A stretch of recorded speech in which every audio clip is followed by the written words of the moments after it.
L'actualité est grave ce matin à la une. Cette fusillade hier soir à Jérusalem, le bilan est de 7 morts et 3 blessés. Oui, c'est un Palestinien qui a ouvert le feu près d'une synagogue pendant les prières du Shabbat. Un nouvel engrenage de violence meurtrière entre Israéliens et Palestiniens. On retrouve tout de suite sur place notre correspondante Agnès Varamian dans le quartier de Niviakov. Agnès, bonjour. Ce matin, c'est tout un pays qui se réveille sous le choc, Agnès. Bonjour.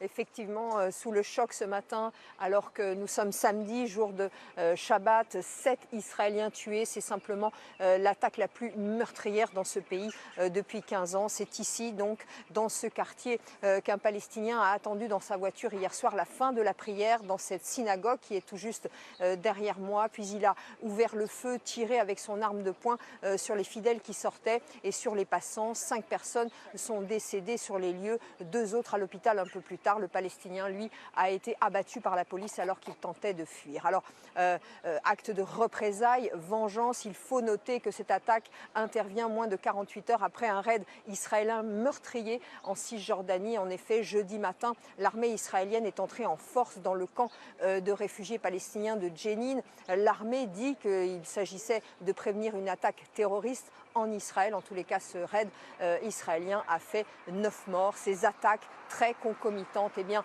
évidemment, ravivent les risques d'escalade dans la région. Merci beaucoup Agnès Varamian en direct de Jérusalem.